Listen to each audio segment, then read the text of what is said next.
Jai Ma. So I am just reading the subject, holding the flame, staying true in times of turbulence. Okay.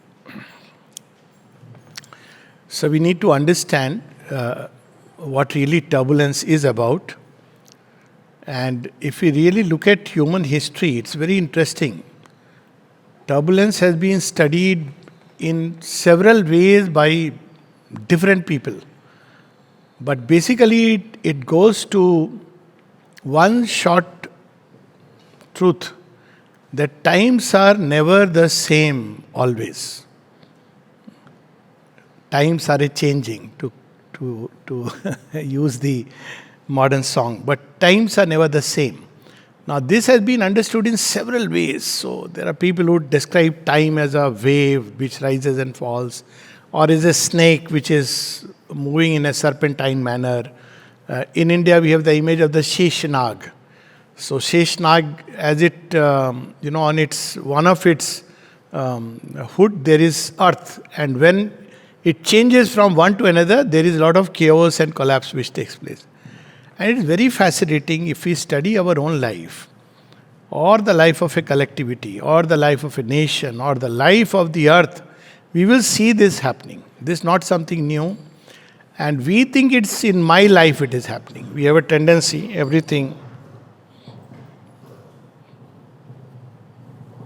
we associate everything as if it is happening in my life. But actually, time moves like that. Its motion is rising up and falling down. Whether it's a 7-year cycle, 12-year cycle, 20-year cycle, or at a national level, 200-year-old cycle, all this can be a subject of study. But the question is, why does it move? Now people study it, and they have a lot of Pandits earn a lot of money because of this profession. Times change. So it's very interesting. I've actually seen sometimes they say it is because Rahu Kal is going on. Sometimes it is Shani Kal which is going on. And they do pujas. All right, nothing wrong. Each one's own belief. So as they do the puja, by the time they finish the puja, I've seen actually 2 years, 3 years, anyways your times are going to change. So we are missing some secret out there.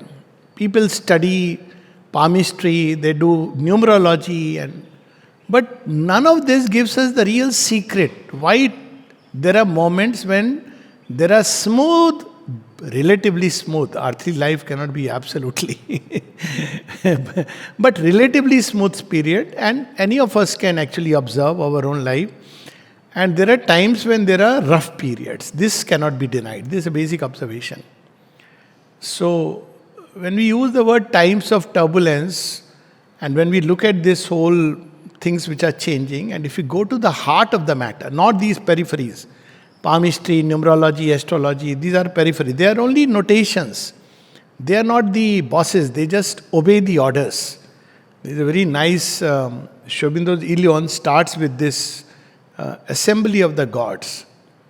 So, gods have assembled together and they are discussing what next. So Zeus, who is equivalent to our Indra, sort of, I'm sure he won't take offense. So he he says that, look here, now we have to enter into a new cycle, and in that new cycle, Troy has to be razed to the ground. Now Troy is a mighty civilization. It is developed in every way. If you compare King Priam with all of them, they will look like brutes. King Priam is so sophisticated in every way. So much so that before the war begins, he calls to the assembly all the chieftains, and all of them give their opinions. And at the end, King Priam calls Helen, who has run away with his son. And he asks, what do you say? And he doesn't ask her whether we should fight or not. He says, do you still love my son? She says, yes. He says, then we will have the war. War for love. Just imagine. That's the only question he asks. So in that, the gods above, there's a scene going on, assembly of the gods, and all the gods have done their saying. Then Zeus passes the decision. Last goddess is Ananke. She covers her face always, and when all the gods have gone, he has taken a decision. He says, whether you are on this side or that side doesn't matter. This is going to be the war, and this is going to be the fate. Already decided. So now they have to comply, and it's shown that how some of their, the whole age is changing. Athene is now going to take the lead, and some of the gods who were very nice and they had very good followers, now they have to go back into the background. This you will see. People don't understand how Indian civilization, whatever happened, and everywhere you see that. Now we see that happening in Iran, America, everywhere. So there are rough times and there are smooth times, relatively smooth times, let's call it like that. So there is a secret here. What should we do in times of turbulence? Many people get caught in the waves. So they start discussing, holding meetings, they start cursing, blaming. The worst thing to do is curse and blame, because that doesn't help us. They get into fights, quarrels, and they are more and more dragged and sucked into it. And at the end, there is a period when this will be over. At that point where you have reached, that's all that matters. You may be lying on the ground or you may be uplifted to the skies. So, what should we do during those times? We have to understand these times have come with a purpose. So they come with a purpose, and the purpose is precisely to shake us up. Mother has used the word hour of God. So they come to shake us up, to wake us. So first God gives us an alarm, little alarm, wake up call. When we don't listen to the wake up call, then there is a shake up call. If we don't listen to the shake up call, there is a break up call. See, that's how he does. So, wake up call is given by Brahma, nicely, creation. You are asked to create something new, beautiful. So it's a wake up call. And then comes a little bit shake up. See how Vishnu Bhagavan comes, avatar, and shakes everything and puts it. If you don't do it, then we have the story of Daksha Prajapati and Shiva, the breakup. He comes and destroys the whole yajna. Sri Aurobindo quotes this story, and this is what runs in everybody's life. But what happens, the saddest part, at least I'm sure all of us are aware, I have observed in so many lives sitting on this side, and in our own lives, that when there is a relatively smooth period, then we miss the moment. It's a paradox. See, there is a nice little line by one of the mystics. I think it is Kabir. He says, दुख में सुमिरन सब करें, सुख में करे ना कोई. जो सुख में सुमिरन करे, तो दुख काहे को होए. He says, when there are times of distress, everybody remembers. But if people could remember Thee, O Lord, during times of happiness, there would not be a shadow of sorrow ever. This is beautifully portrayed in one of these stories in the Bhagavad, where Kunti, each one narrates when Krishna is going. Kunti says, I have one prayer to you. Please give me sorrow and suffering, because if I look back at my life, they are the only periods when I have remembered you. And I am sure that in most people's life it works like that. When there is a danger, difficulty, sorrow, sometimes in anger, doesn't matter. Beauty is God doesn't take offense. We are remembering God. At the end of the day, we are saying, why are you doing this to me? Why? We are remembering God. But of course, this is not the best way to remember. But we remember God. But when life is smooth, then we are also, thank God, let's enjoy. Mother at one place says that we often say that pleasure is a blessing, happiness is a blessing. She says it is very deceptive. Because more often than not, we forget the divine at that point of time. We are just busy running, jumping around, but invariably the second period will come. And it has nothing to do with sins and this and that. They are cycles of time.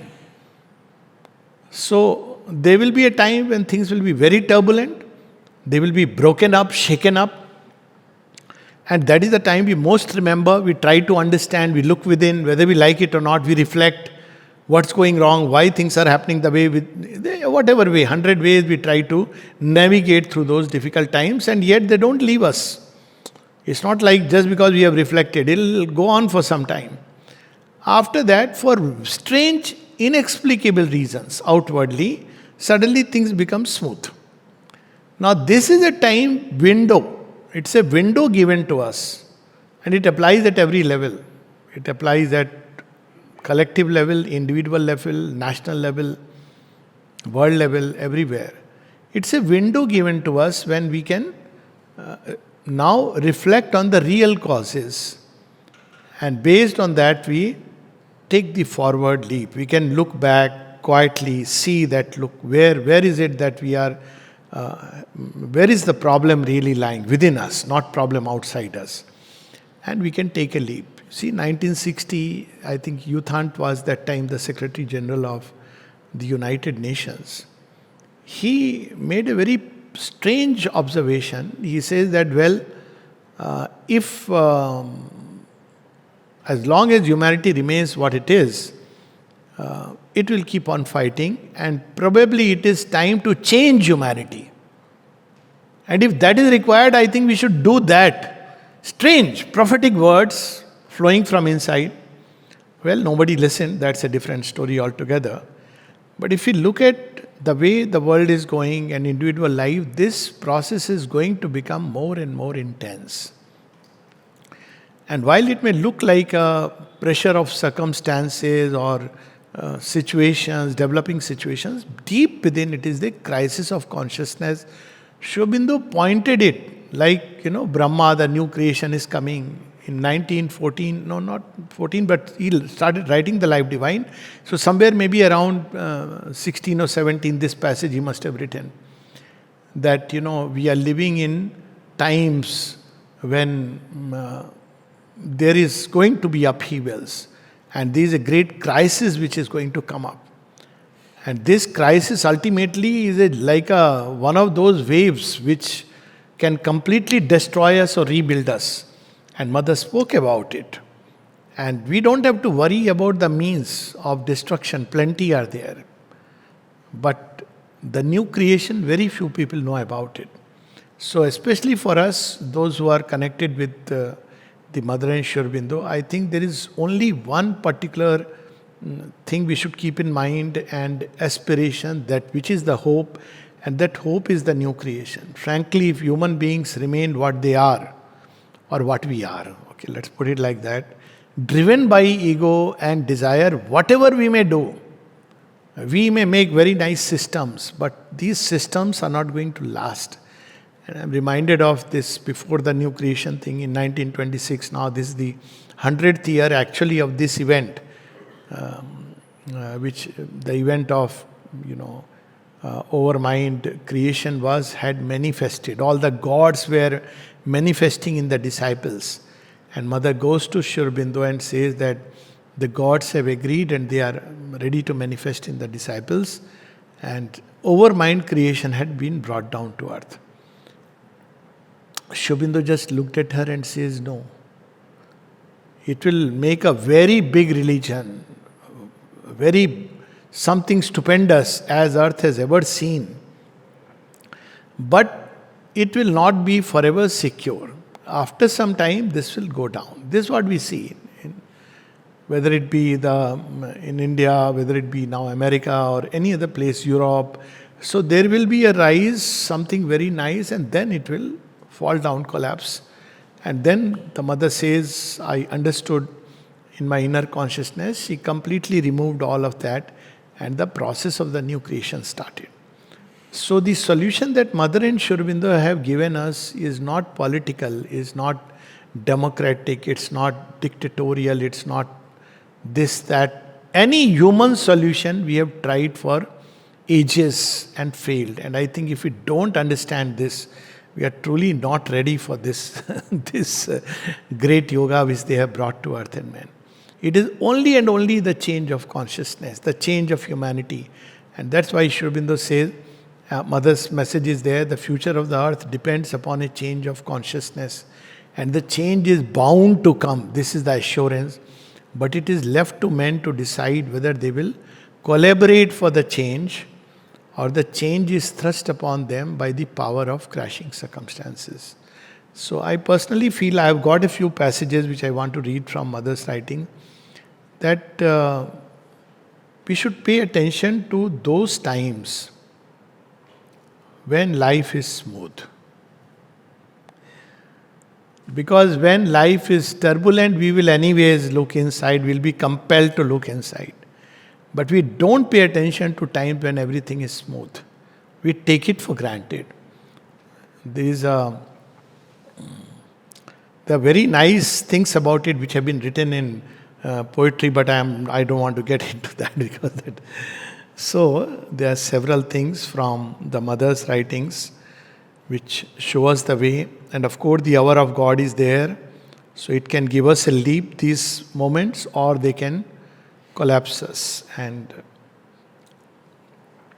this is a message of the Mother. She says, difficult hours come to the earth.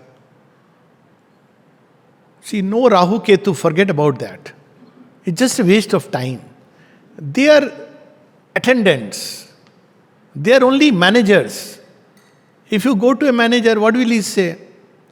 If his boss has taken a decision, is he going to reverse it? No, he may take some money from you, saying that I am going to reverse it. And then he will say, sir, file is still there. Finally, at some point, the file will come out and he will take the credit. So let's not talk about the managers and the middlemen. And that applies to Pandits and priests and everybody. They are there. That's why Kala is known as the ultimate of God, and Kali is the final one. She drives the movement of time. And we have Bhadra Kali and Rudra Kali. So there are moments when she drives, the time goes smoothly, and there are moments when she wants us to take a leap. So the Mother says, difficult hours come to the earth to compel men to overcome their small personal egoism and turn exclusively to the divine for help and light. Now this is during difficult hours. But what I was mentioning, which I have seen very often, when things are smooth, we once again disengage. We go about life in the usual way, and just the normal way, as if everything is fine. It won't last. It's not about being good or bad. It's not about karma. Forget for a moment all these things. I mean, people often say, why good things happen to bad people?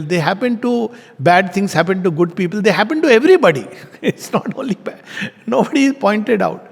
So I'm talking of the deepest truth here. Not, okay, you can analyze and understand or have the intuition about it. But point is that these things happen to everyone. The Mahabharata came to everyone. Which side one chooses is the main thing. And this choice is what is going to determine our future destiny. The wisdom of men is ignorant. Only the divine knows. So people who hold meetings, they try to find ways through human discussions. This is such a waste of time. So people don't even understand the problem. And if they understand the problem, they don't know the solution because the problem is ego. How are you going to solve the problem of the ego? You may say, let's have a meeting, let's sign the minutes. But that's not the problem. Problem is ego. Problem is desire. Whether we like it or not, this is the problem. And then the Mother says, this is a conversation about the world situation. Finally, I am fully convinced that the confusion is there to teach us. Teach us what? Who is bad, who is good? No, this is a waste of time. Teach us how to live from day to day. That is to say, not to be preoccupied with what may happen. Every thought is lending energy to the future.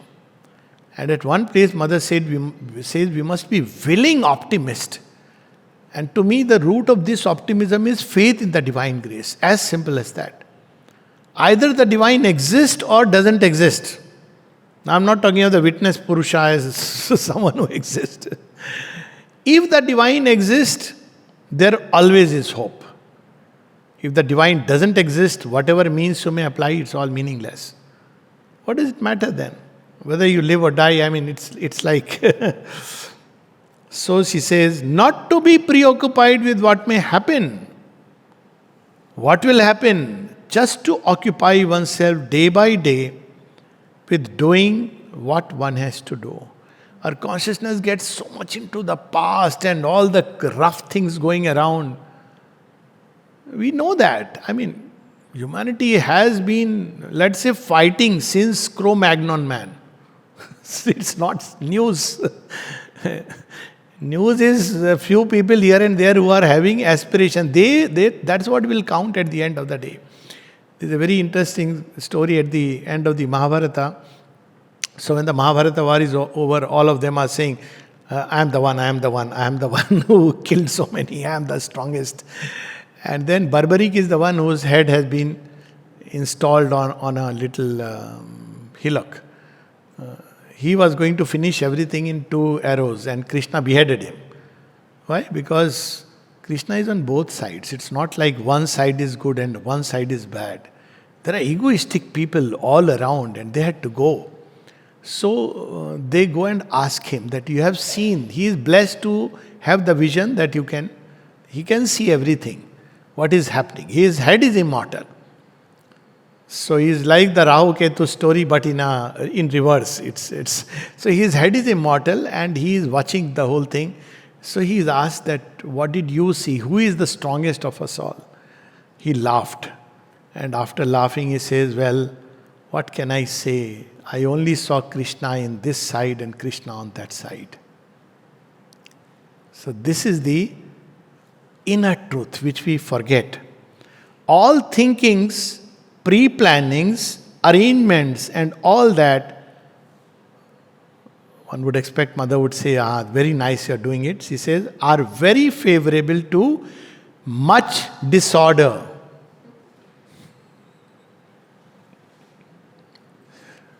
Should we not use it? Okay, we use it if we have nothing else. But offer it to the divine.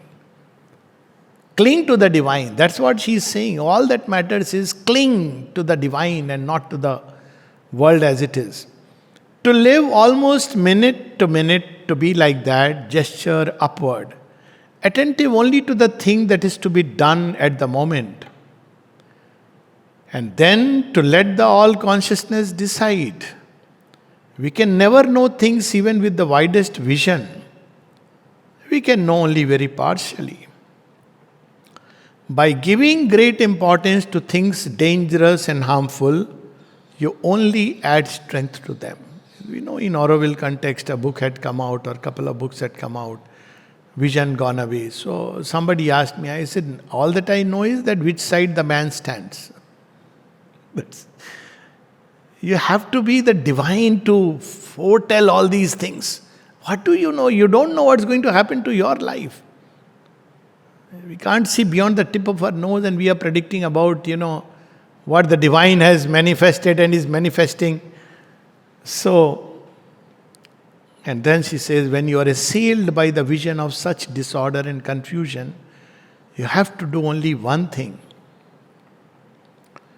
To enter into the consciousness where you see only one being.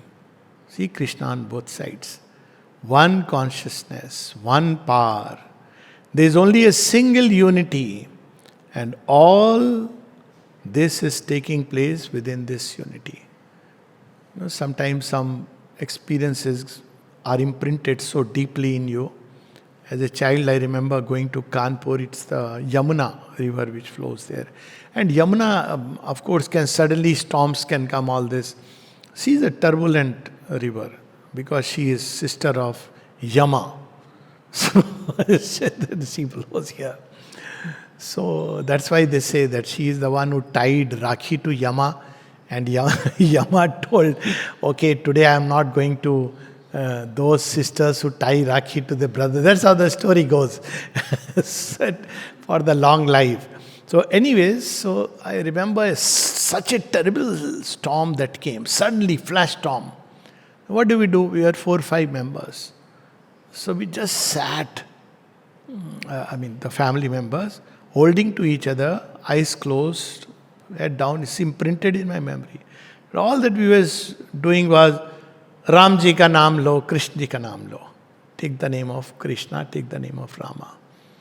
That was the background. And people may say, oh, this is okay, there's nothing. Mother says, when the storm comes, step inside your room. You don't know. You are trying to fight the disorder. You think you are capable. This is the time to get strength. That's how Shri Krishna tells all these people that gather strength at this point of time. Do tapasya. That's how you see 13 years. They do tapasya. They were capable. They could have said, let's plan and fight. So there are moments of preparation and we must not lose them. Good hours are moments of preparation. So these are real things which happen, and these are moments we should not lose in all kinds of speculation. Nothing is going to last forever, this is known. But how we use that particular moment is important. All that is mere nothing, all our judgments, etc. It is microscopic in comparison with the consciousness presiding over all. Sometimes people are so much, their life is so full of themselves. It's all about I, me, my. So I often say, instead of me and my, if you can just say ma, so much better it will be. But life is full of that. Now, you have to remember that given this immensity of the universe, this vision of the vastness, this is a microscopic little straw. Our assessment, our judgments about people, about ourselves, what do we know? This immensity. So she says that therefore, if one had the least sense of the reason why separate individualities existed, one would see that it was only for allowing aspiration, the existence of aspiration. So why, when divine is doing everything, why has he created these individualities? Anyways he will do. See, this part is very, very true, and if you look at the earth creation, it is a fixed match that we are playing. And I would add the word fortunately. Navjot ji used to say this. It is very true. We are all playing a fixed match. It is decided. You want to drop out of the match, your problem. But this creation, it's end or whatever we as a culmination of one important stage, is all decided. That's what we see in Bhavishya Puran when we read all about finally Kalki Avatar and clearing the whole mess, and then earth becoming safe forever. So all this is already decided. But we as individuals want to do something. We don't want to just sit quietly and be a... So mother says, yes, do something. You don't have to just sitting and watching and feeling, fuming and fretting. What we should do, why individualities have been created? She will still carve individuals, the divine individuals out of... This has been decided. But what we can do for allowing aspiration, the existence of aspiration, and this is what we see, that during times of crisis we aspire the most. It's, well, fortunate or unfortunate, what shall I say? Of this movement of self-giving, at one point there is a conversation with Satprem. He says, when I was outside in the difficulties of the world outside, when everything was so difficult, I remember I used to aspire a lot. Mother says, yes. But when I come here, somehow that aspiration goes down. It is so true. She created all this. At one point, there is a whole conversation where she says, humanity will have to go through very difficult times. And she says, because when everything is provided, human beings become lazy. Because there is freedom, you become licentious. Because freedom is there. In ashram, there is freedom. Aurobindo was asked that why have you given such a long rope? so that people can go and hang at the end of it. He says, well, you cannot create Superman without that. This freedom is necessary. So this was the freedom, that if you want the divine or not. Divine is ready to give the new creation. If people want to waste their time, who is the loser actually? I feel we are the losers if I waste my time. Nobody else loses. I am the loser. So when time is there given to us, we should use it for the best. And what is best? She says, of this movement of self-giving and surrender, trust and faith. It can completely change destiny. Even few moments. There is a nice little story in that a man had done everything possible. I mean, this is a story, not that there is a hell where you are sent and punished or heaven. So that's a states of consciousness through which we pass. So there is this man who had done all kinds of stupid things, and he had to go few seconds in heaven and the rest in hell. So he was asked, which one you want first? He says, okay, send me to heaven. He goes to heaven. And then what he does is, he starts from that point onwards. He starts remembering the divine and starts giving away everything. See, even the gods, when they start enjoying life, something happens. So read the stories of Indra. He goes into a little leaf. He's lost there. So, but he starts giving. He starts remembering. Now he's accumulating so much merits. That's the childish way to put it, but beautiful way. That now all his hellish things are getting cut. At the end, divine appears before him. So he made the best use of the good moments. But most often we lose that moment. This is the saddest part. So she says, that's why individualities were built up. And then for you to become that in all sincerity and intensity, it is all that is needed. I really feel we make so much hullabaloo about things in life. This is getting lost. Sometimes house is not there. Sometimes I remember when I came to ashram, somebody was telling me this story. Very nice story. He says when he came, he was looking for a guest house. Now we have everything online. So they said, you're coming, but you can't be sure of the guest house. So he asked a very interesting question. He said, am I allowed to sleep on the seashore? He knew there is seashore. He said, of course, that's your choice. He said, that's it. I don't care. I am not coming for the comfort of the guest house. I am coming there for the divine. As long as I am allowed, I will take anywhere, I will sit anywhere, I'll eat, drink, doesn't matter. So this is the aspiration, this is the self-giving, where nothing else counts.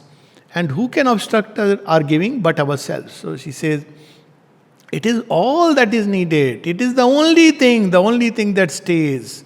All the rest phantasmagoria. And it is the only thing valid in every case.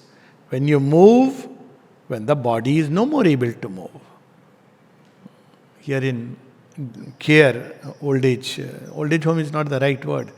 But one doctor was there, Dr. Vishwa. I don't know whether any of you have met or not. He was in GH, a local doctor, but completely turned towards Mother and Aurobindo.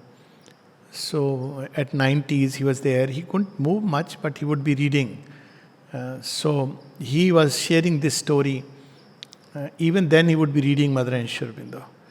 Jugalda, he left everything. When he left his body on Aurobindo's book, suddenly his head is gone down. So inspiring. So he was sharing this story with me. He says, I asked the mother, I am not capable of doing anything now. So isn't it better that I go back? He says, don't say that. Can you take God's name? He says, that I can do. He says, that's all that is required. Very few are doing this. Very few are doing this. Just imagine. He said, do that. So he says, since then I understood that, okay, if I cannot do anything, I can at least take the name of Mother and Aurobindo. I can read their books. Who can stop us from doing it? And She says this is so important and there are very few who are ready to do it. So your presence is required, just your presence. Only that. So what is the most important thing for which we have come? To come in conscious contact with the Supreme Consciousness, to be united with it and to wait. So very often when people would come, Ravindraji would tell this story. He said that there are people who come to ashram, I mean, must be the same about Auroville, and they forget why they are here. And even when they come for a few days, they are just busy meeting people, talking to people. That's not what we are here for. So she is reminding us what we are here for. Connect with the aspiration. Spending a few minutes, maybe at dinner here and there is okay, but what we are here for? So he used to say only stay at the Samadhi ashram, go to the seashore if you like, take a walk there, and spend time in quiet contemplation wherever you are. And then you receive the right indication of what you ought to do at each minute. To do or not to do, to act or to be stone still. This is the original answer of to be or not to be. This is the dilemma. So the dilemma is turn towards the divine and go by that. That is all. And even to be or not to be. So see, she has answered the famous Shakespearean question. To be or not to be, as she wills. As she wills. That is the only solution. More and more, the certitude is there. This is the only solution. All the rest is mere childishness. Always to reconnect with why I am here. So many times people talk and they come and start discussing, this person is doing that, that person is doing that. So my simple take is, why are you here? You are here to connect. This is a lesson you learn, sometimes painfully. So in the ashram, each one learns in their own way. So to me it flashed that why am I here? I have come here leaving behind everything only to be one with the mother. I said, that's all that matters. All the rest is waste of time. And each one in his own way. You want to do meditation, you want to do service, bhakti, read, whatever way. Is each one's way. But this is what we have come here. We have left far behind things. And what for? To start a new political organization? It's such a waste. Now others are doing it, let them do. There is a higher destiny which is looking after. And perhaps if there are many, more number of people who are really sincere deep inside, all this will just, nightmare will go away. It's precisely because people are so much involved into all these outer things that the inner truth. And all activities, all possibilities can be made use in a very natural way. And I feel like that. This agitation, this whirl in the atmosphere. She says, poor humanity. Sometimes 2 words of the mother are so full of. She understands. Always, somebody having problem, people often say such thing, I could not come because there is a marriage there, I could not come because, these things will go on. The more one gets engaged into it, the more it will pull. This is how the world operates. World Operating System, original WOS. World Wide Net. What is WWW? Whatever it means. So, if you start getting pulled, it will pull you more and more and more. At some point you have to say, okay, that's enough. Let me be pulled by the divine. People may say things, they may, it doesn't matter, it becomes irrelevant. So she's saying, all that is for teaching the world to turn back to the Lord in its consciousness. Why? It is for this that there has been a creation, original plan, to turn to the Lord. Whatever one is, with all one's good, bad, defects, everything, turn to the Lord and offer at the feet. But for that, what is required, she points out, but for that, naturally, there should be no more preference, nor desire, nor repulsion, nor attraction, nothing. All that is gone. So what she wants, as thou willest, if you really look at it, her last mantra which she gave, I think 1973, one of the last conversations, is as thou willest, as thou willest. After much struggling, one realizes that all the highest we can imagine will be good is still an ignorance. Because we don't know. We think if this happens, this is better. We really don't know. So, as thou willest comes when there is true humility, true sincerity, and complete faith in the divine. As thou willest can be a very morose kind of, as thou willest, what can we do? That doesn't help. It is like a helpless fellow saying, as thou willest. But the day we have complete faith that she knows better than us, our state, that will do everything much better if we leave it in her hands.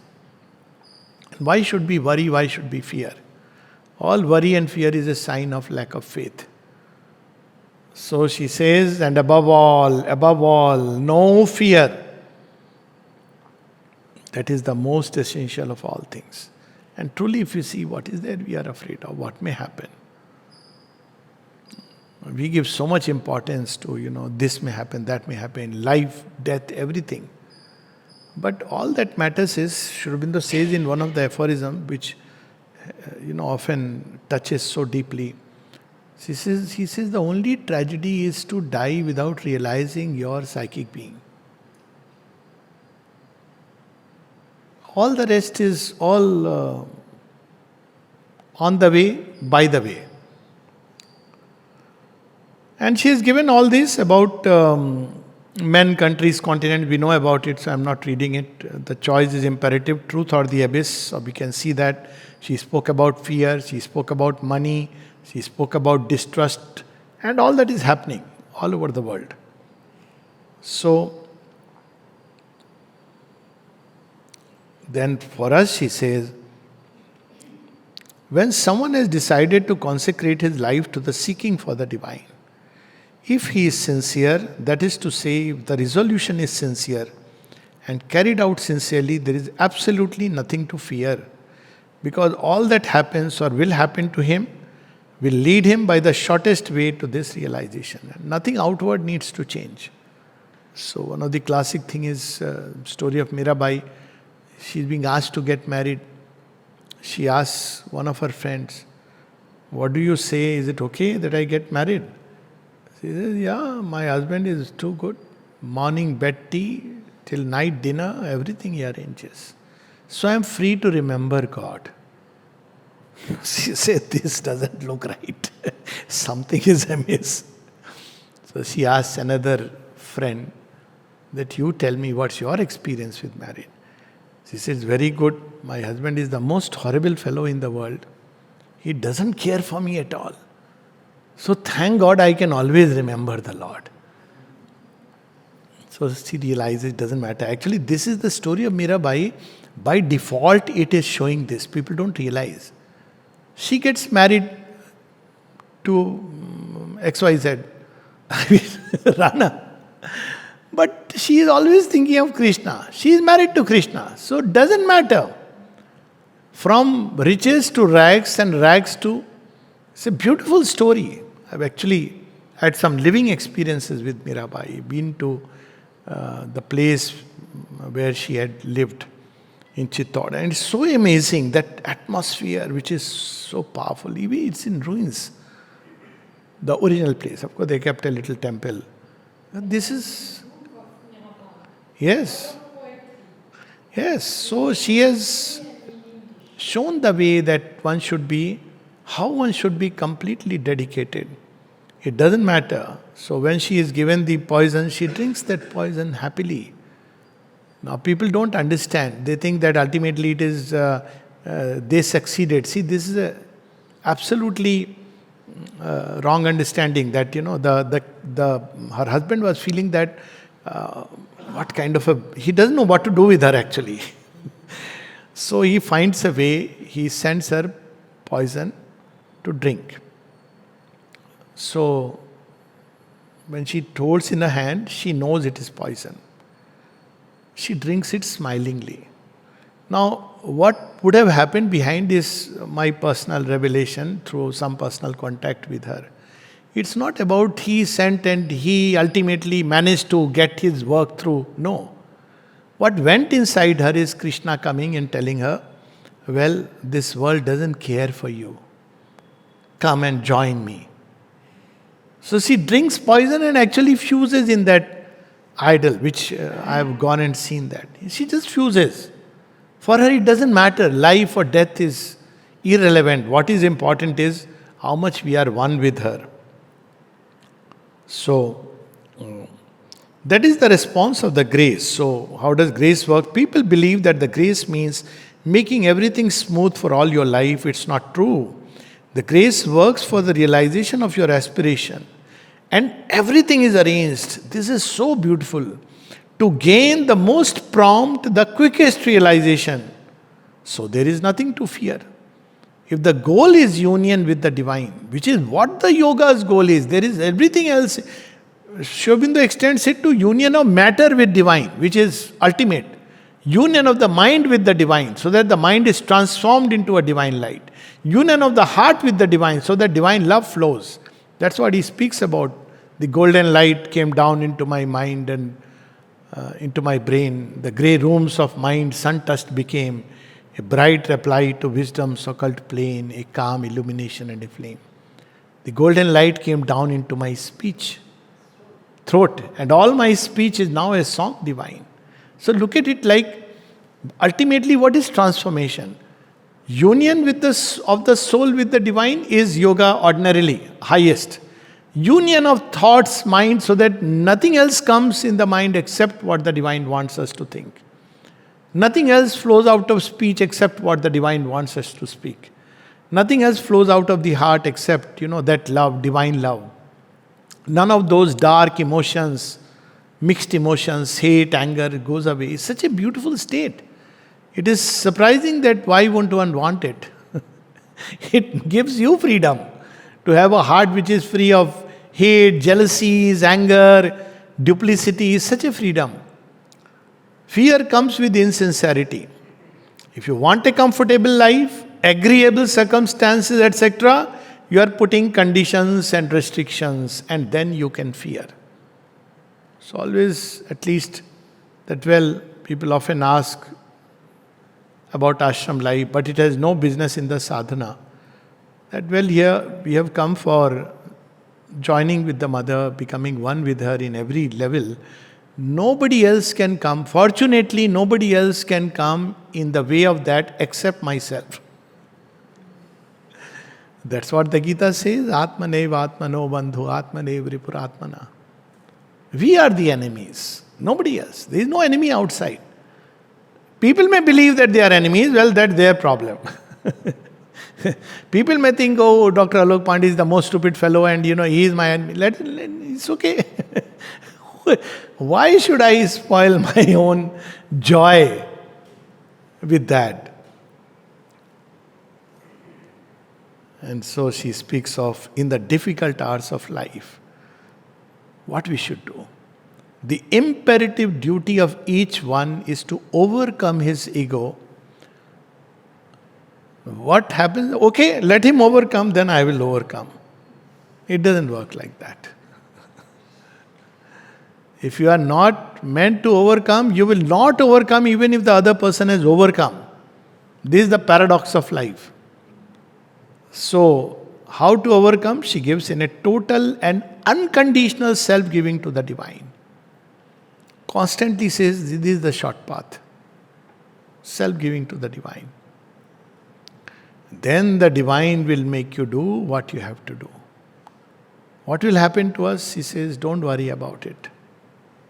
It's not your lookout. And actually, it is such a delight. Actually, he is so peaceful that who is looking after me? Divine Mother.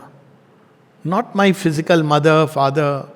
I can share one experience, long back, but very touching experience.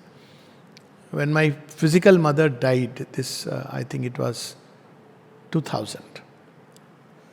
So I just told them, I was there, so I said, okay, prepare the body, called my sister, and I went to relic center in Bangalore. So just offering her being. As I was offering at the shrine there, I actually heard a voice here. The voice said, "Now I am your physical mother also." I was so overjoyed, and nobody could believe why. People thought, what's wrong with him? He's supposed to be unhappy. Why should I be unhappy? She has gone to mother and mother has taken charge of me physically. I didn't say all this. And trust me, how she does on a very personal note that day, even before that, till today. Nothing you have to think about, worry about, what will happen to you, how it will happen to you. To hand over one's responsibility to the divine is the most logical and simplest thing to do. And once she says she takes it, then who can take care better? In fact, the lesser the people, the better it is. So the disciple asked that, I feel completely suffocated. The struggle has become fiercer. How many days must I go on like this? Mother says, my dear child, do not lose heart and do not be impatient. These things, they take long. You know, don't you, that our force, our help and our blessings are always with you? So she would say, keep taking interest in the work that you are doing and the difficult hours will pass. There are people who run away. They leave a place, and I feel so surprised that sometimes I feel it tells upon people. If you have lived dedicating your life to the divine truly, you will continue even if death comes, even if everything is taken away from you. Because permanent dwelling place is the divine, none else. If there is no hut above you, then take it that mother is surrounding me, I am living in her. She will provide, always. Even animals are taken care of. What is there? We only have the burden of our... But just this, a faith in the grace or an awareness of the grace, even if you don't have faith, or the intensity of the call, or else naturally the response, the thing that opens, that breaks, the response to this marvelous love of the grace. And you see so many people. There used to be one very elderly man in care, always looking happy, Govind Bhai. So he would scribble something on the paper, and something from the mother, some small, it is scribbling, difficult handwriting, he would pass on to me. We all used to take round, but he would pass on to me. Somehow he'd taken a liking. And something from mother's writing, one sentence, and I would keep it as a blessing. So, always, whenever we doctors would ask him, how are you? His answer was, by the grace. And then one day he revealed the secret. I said, I understand fully. By the grace. But how did you? He says, mother once told that you don't say that I am good. The things which are watching, where is the good fellow?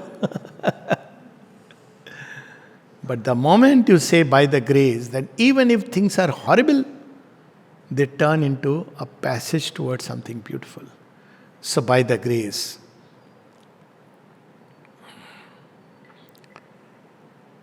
And at the end, we know hour of God, writing of Aurobindo, that's what I was referring to, that when good times come, it's basically to make sure that we remember more often. We come into contact more often. We don't lose it, running here and there. The world is there, it will go its own way. People will draw, attract, problem, difficulties, and they'll make you feel you are the only one without whom I cannot manage. This is all nonsense. They will manage very well when you are not there. This is the importance of our...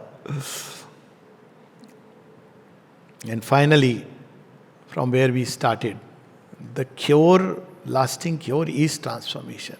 Changing government, changing the, what is it called, members, committee, it is not the solution. This is all devices, external, very external. You may change any amount of switches, but there is a problem with the wiring deep inside. You may do. So she says, to relieve is not to cure, to escape is not to conquer, to run away from a problem. So how to go about? She says, only transformation can change the condition of the earth. This is the mother's solution. If it happens, it happens. If it doesn't, it doesn't. Then whether pralay comes or this comes or that comes, God knows what comes at the end of the day. A new consciousness, a new force, a new power, bringing to earth a higher equilibrium and a new light, can alone accomplish the miracle of this transformation. But she gives a condition. For that, one must stop being an animal and become a divine man, to become the pure crystal vessel that contains the secret flame. And then she is asked how to prepare for the hour of God. This is what she has described. She says the best preparation is to be useful to the divine work, to be what Mother wants. For everyone, to prepare oneself to this transformation, for this transformation. For a very small number, to hasten the process of transformation. So this is the condition, and it applies in all situations. And she gives us finally this word of hope. It so happens that we are not in an age when men have been left to their own means. The Divine has sent down His consciousness to give them light. All who are able to do so should profit by it. And people forget, so she says, many came attracted by the true thing, but one slackens. In other words, an impossibility to remain firm in one's true position. I have noticed that in the extreme difficulty of the world's external condition, the aspiration is far more intense, because it's a question of life and death. And Mother says that's right, which means that man is still so crude that he needs extremes. That's what Aurobindo said, for love to be true, hate was necessary. True love could be born only under the pressure of hate. That's it. It is probably why there are so many difficulties. So at the end of the day, that's what is being given to us. So everything is a grace. When things are going topsy-turvy, it is a grace, often a much bigger grace, because when fixed positions are shaken, then we have a chance to rebuild life. There is a very nice two lines which from one of the poets, our good friend Chotanarayan Sharma used to, some of us may have heard, I don't know now. So he used to quote from a poet.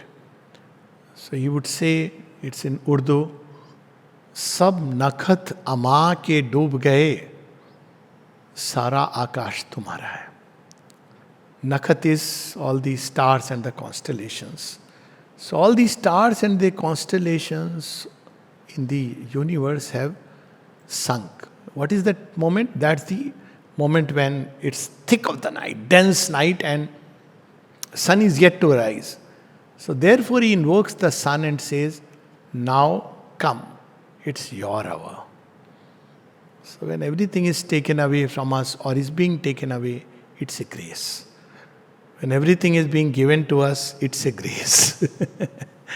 So ultimately, that's what she is teaching us. Mother's teachings is so simple.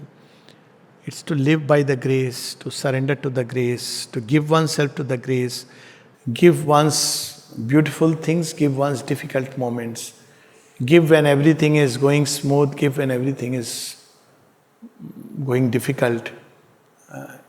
Give your riches, give your rags, give your goodness, give whatever is so-called sinful in us. And that's the life she has shown us, the path of self-giving. Okay, Jai Ma, I don't know if there are questions, most welcome. I just shared what I felt would work. It's very interesting what you start starting talking about God. This morning I wrote only your story, what you tell about God. I told God. It's very, very interesting. Yes. The book of George André. Yes. When situations outside are difficult, it is pushing us to turn within. Only unfortunately, when things are good, we don't turn within. That's the sad part. We just take life as it is flowing. We are happy, we are smiling, we are. Nothing wrong with that. One should be happy, even in most impossible situations. That's my choice. I mean, to be happy is our choice. Nobody can take it away from us. Situations is whatever be, destiny, forces, fate, whatever it is. But to be happy or not. And the source of happiness is the divine presence. One is never alone. This idea that one is alone. In fact, when we are most alone, then we are most nearest to the divine presence. Okay. Thank you so much, Jai Ma.